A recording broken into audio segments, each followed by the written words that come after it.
Covid అధ్యక్ష, ఈ కోవిడ్కి సంబంధించి ఈ కోవిడ్ కారణంగా అధ్యక్ష ఈ 2 ఆర్థిక సంవత్సరాలు ప్రపంచంతో పాటు మనం కూడా అధ్యక్ష అనేక సవాళ్లను ఎదుర్కోవాల్సిన పరిస్థితి వచ్చింది అధ్యక్ష. రాష్ట్ర ఆదాయాలు దాదాపుగా 66,000 కోట్ల రూపాయలు మనం కోల్పోయాం అధ్యక్ష ఈ 2 సంవత్సరాలలో.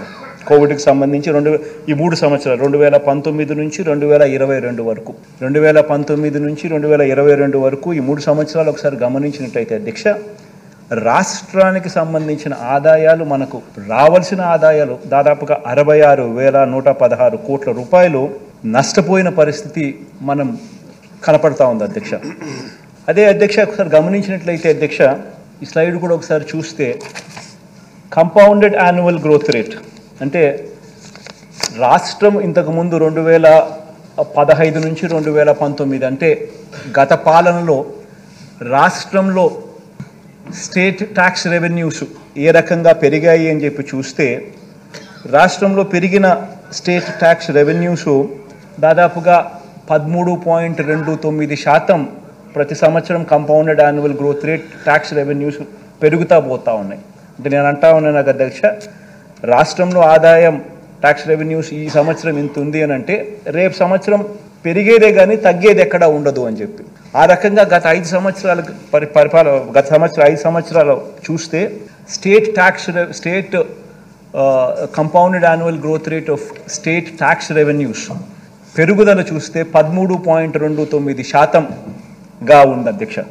అదే పెరుగుదల అదే మాదిరిగానే అదే పర్సంటేజ్ 13.29% గ్రోత్ రేట్తో అడుగులు ముందుకు పడిందంటే ఆదాయం రాష్ట్ర ప్రభుత్వానికి ఈ ట్యాక్స్ రెవెన్యూస్ రూపకంలో 2,24,603 కోట్ల రూపాయలు రావాల్సింది అధ్యక్ష.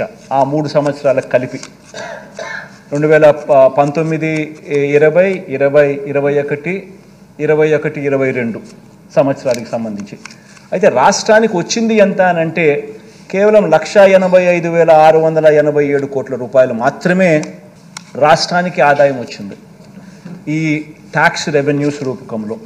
అంటే రాష్ట్రం ఈ 3 సంవత్సరాలలో నష్టపోయినది ట్యాక్స్ రెవెన్యూస్ రూపకంలో కోవిడ్ మహమ్మారి వల్ల 38,916 కోట్ల రూపాయలు రావాల్సిన ఆదాయంలో రాష్ట్రం నష్టపోయిన పరిస్థితులు అక్కడ కనిపిస్తూ ఉంటే, రెండో వైపున గమనించినట్లయితే అధ్యక్ష compounded annual growth rate central గవర్నమెంట్కి కూడా వాళ్ళ ట్యాక్స్ రెవెన్యూస్ కూడా ఏదైతే పెరుగుదల 12.76% పెరుగుదలతో వాళ్ళకు గత 5 సంవత్సరాలలో వాళ్ళకు ఉంటే వాళ్ళకు కూడా ఇదే మాదిరిగానే దెబ్బపడి వాళ్ళు స్టేట్ గవర్నమెంట్స్కి ఇచ్చే డెవల్యూషన్స్ కూడా వాళ్ళు కూడా ఇయలేకపోయారు.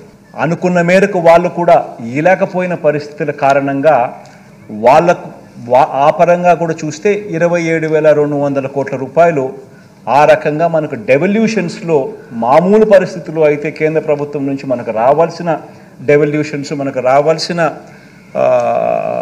డబ్బులు కేంద్రం నుంచి మన వాటాగా రావాల్సిన డబ్బులు కూడా మనం కోల్పోవడం జరిగింది. ఆ 2 పరంగా చూస్తే 66,116 కోట్ల రూపాయలు రాష్ట్ర ఆదాయాలు మనకు నష్టపోయిన పరిస్థితులు ఈ 3 సంవత్సరాల కాలంలో మనం గమనించడం మనం క్లియర్ కట్గా కనిపిస్తూ ఉంది అధ్యక్ష.